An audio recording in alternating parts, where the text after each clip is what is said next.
और लिखते समय आपका जो एंगल है वो 90 डिग्री का होना चाहिए।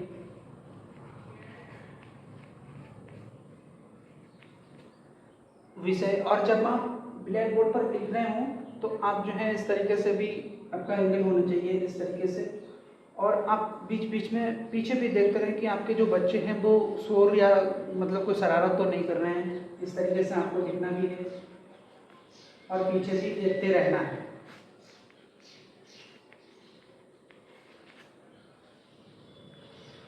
विषय, उपविषय, बोल बोल के आपको लिखना है जैसे आप ब्लैक बोर्ड पर लिखते हैं। और इसके बाद आता है हमारा प्रकरण। प्रकरण आपको नहीं लिखना है, प्रकरण आपको तब लिखना है जब आप जो है प्रस्तावना प्रश्न पूछ लें, इसके बाद ही उद्देश्य कथन जब आप दे रहे होते हैं तब आपको प्रकरण लिखना रहता है। इसके बाद लिखेंगे कक्षा की, कौन सी कक्षा को आप पढ़ा रहे हैं।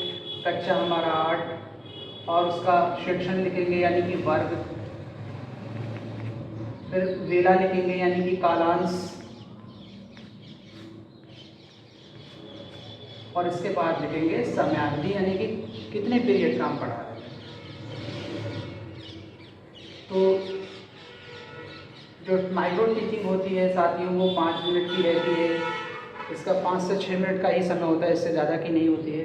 तो साथियों यही लिखने के बाद जो है अब आपका जो मेन टॉपिक आता है बच्चों से क्वेश्चन पूछने का। तो जी ये जो हाथ चाक रहती है आपके हाथ में, तो इसको हाथ में नहीं पकड़ना है, इसको जो है जो आपके सामने टेबल होगी उस पर रख देते हैं। अब बच्चों से क्वेश्चनिंग स्किल करते हैं।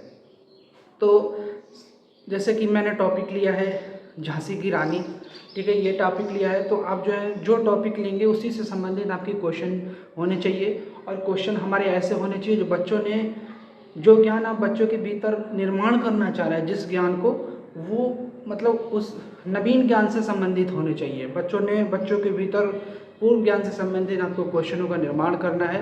पूर्व ज्ञान से को जोड़ते हुए नए ज्ञान का आपको निर्माण करना है। तो अब आप जो है प्रस्तावना प्रश्न पूछेंगे। प्रस्तावना प्रश्न 5 होते हैं जो कि आपको पूछना है। और जो आप पहला प्रश्न पूछेंगे और जो बच्चा उत्तर दे रहा है तो आप पूछेंगे कि जिस किसी को भी मेरे प्रश्न का उत्तर आता हो वो जो है हाथ खड़ा करके प्रश्न का उत्तर देगा। ठीक है, होता क्या है जब आप प्रश्न पूछते हैं तो कई सारे बच्चे जो हैं उत्तर देते हैं। तो आप बच्चे को खड़ा करेंगे और इसके बाद, और जब आप क्वेश्चन पूछ रहे हो तो किसी बच्चे को जो है नाम लेके आपको क्वेश्चन नहीं पूछना है। और ये जो पॉइंटर रहता है तो किसी भी हाथ में पॉइंटर लेके क्वेश्चन नहीं पूछने हैं। पॉइंटर का यूज़ जो है सिर्फ बच्चों को समझाने के लिए करना चाहिए कि कहाँ पे क्या लिखा हुआ है। और जब आप क्वेश्चन पूछ रहे हो तो आप बच्चे को इस तरीके से पॉइंटर करके क्वेश्चन नहीं पूछने हैं। तो अब जो है आप बच्चों से क्वेश्चन पूछेंगे। तो हमारा जो पहला क्वेश्चन है, जैसे कि मैं पुनर्बलन क्वेश्चन पढ़ा रहा हूँ, रिफोर्स स्किल। तो पुनर्बलन क्वेश्चन साथियों ये होता है कि बच्चे ने, जैसे आपने बच्चे से कोई क्वेश्चन पूछा और उस बच्चे ने उस क्वेश्चन का आंसर दिया है, तो आप क्या करेंगे उस बच्चे के मनोबल को बढ़ाने के लिए, जिससे कि वो आगे भी और भी अच्छा शिक्षण कार्य कर आपके प्रश्नों का उत्तर देता रहे, उस बच्चे का मनोबल को बढ़ाने के लिए जो है आप उसको रिफोर्समेंट देंगे, उसको पुनर्बलन देंगे, उसकी सराहना करेंगे, उसकी तारीफ करेंगे बच्चों के सामने। तो तारीफ के लिए आपको क्या करना होगा कि आप जो है कोई बच्चे ने क्वेश्चन का उत्तर दिया तो आप बोलते थे शाबाश बहुत अच्छा। या जो कक्षा के बच्चे हैं उनसे तालियां बजवा सकते हैं, उनकी तारीफ कर सकते हैं। तो हमारा जो पहला क्वेश्चन है वो यही है कि शिक्षण बिंदु, पहला टीचिंग पॉइंट हमारा है यानी कि पुनर्बलन क्वेश्चन। तो हमारा पहला क्वेश्चन आता है, बच्चों से हम पूछेंगे कि भारत देश कब स्वतंत्र हुआ था। अब जो है कक्षा का जो बच्चा है हाथ खड़ा करे। अब कोई बच्चा है जो खड़ा होता है, हाथ खड़ा करता है और वो खड़ा होकर उत्तर देता है कि सर भारत देश जो है।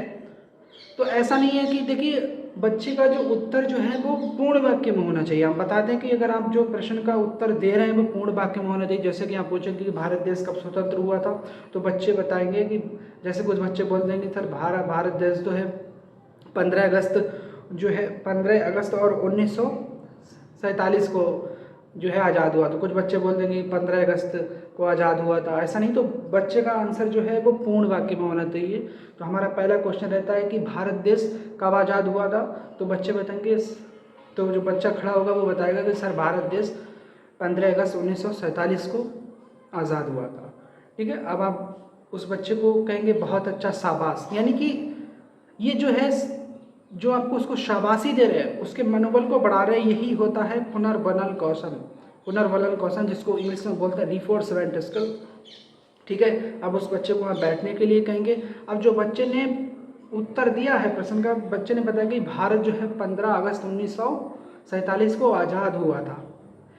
ठीक है, अब इससे आप दूसरे क्वेश्चन का निर्माण करेंगे कि भारत की आज़ादी में सम्मिलित कुछ क्रांतिकारियों के नाम बताइए। अब बच्चा खड़ा होता है और वो जो भारत की आज़ादी में सम्मिलित क्रांतिकारी हैं कि सुभाष चंद्र बोस हैं, महात्मा गांधी जी हैं, भगत सिंह हैं और रानी लक्ष्मीबाई जी हैं।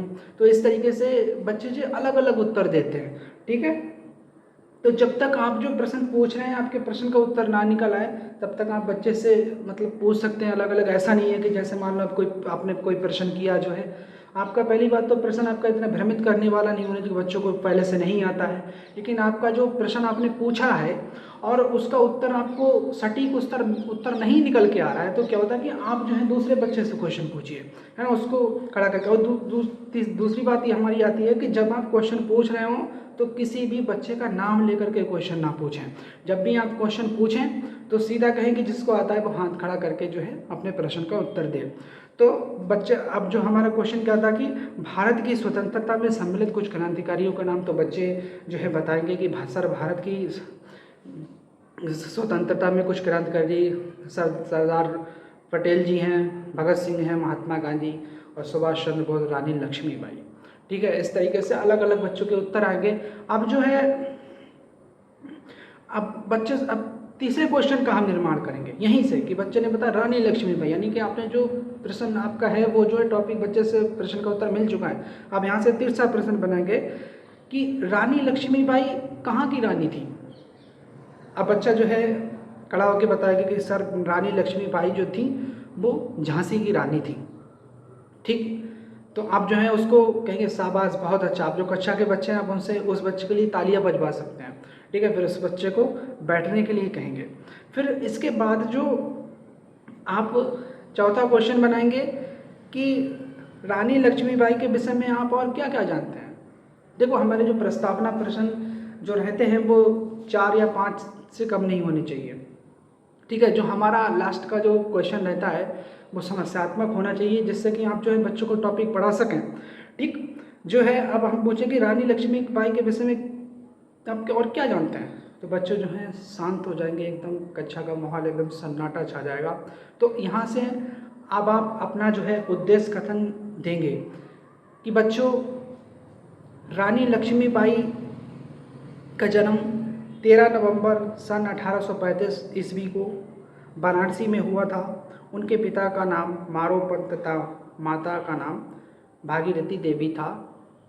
ठीक, तो इस तरीके से तो आप अब जो हैं जब आप जो ब्लैक बोर्ड पे लिखेंगे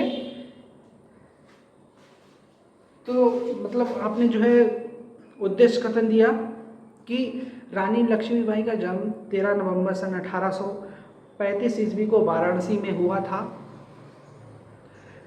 इनके पिता का नाम मारोपंत तथा भागीरथी देवी था। ठीक, जिनके विषय में अधिक जानने के लिए आज हम सभी झांसी की रानी,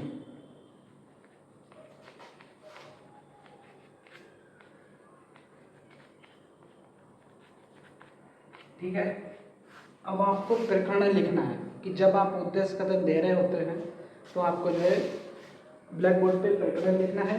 और इसके बाद आप रिफोर्समेंट स्किल पढ़ा रहे थे और आप चाहें तो जो आपने कथन दिया है उसको भी आप यहाँ पर लिख सकते हैं कि रानी लक्ष्मीबाई का जन्म। तो इस तरीके से जो है आप लिख सकते हैं, यहाँ पे कोई आवश्यकता नहीं है, सिर्फ मैं डेमो के लिए आपको बता रहा हूँ। तो इस तरीके से जो है हमारा रिफोर्समेंट स्किल हो जाता है। और इसी तरीके से हमारा प्रस्तावना प्रश्न आता है, उसमें भी बच्चों से जो है क्वेश्चन पूछे जाते हैं। दृष्टांत कौशल आता है, दृष्टांत कौशल के बाद जो है उद्दीपन परिवर्तन की, मान लो आपने बच्चे से कोई क्वेश्चन किया और उस ज्ञान से बच्चे के भीतर जो है नए ज्ञान का निर्माण हुआ, यानी बच्चे में परिवर्तन हुआ है, वह उद्दीपन परिवर्तन है। और तो इस तरीके से आप जो है पुनर्बनन क्वेश्चन पढ़ाएंगे। श्यामपट्ट लेखन है, श्यामपट्ट लेखन भी एक टीचिंग स्किल होता है। तो इस तरीके से हमारे कई सारे टीचिंग स्किल हैं। तो साथियों, मुझे आशा है कि आज का ये वीडियो आपके लिए महत्वपूर्ण साबित हुआ होगा और आगे के नेक्स्ट वीडियो में मैं आपको जो शिक्षण कौशल रहते हैं उनके बारे में विस्तार से जानकारी बताऊंगा कि कौन सा कौशल जो है कब इस्तेमाल किया जाता है और कौशल के विषय में मैं आपको अवगत कराऊंगा। Thank you for watching.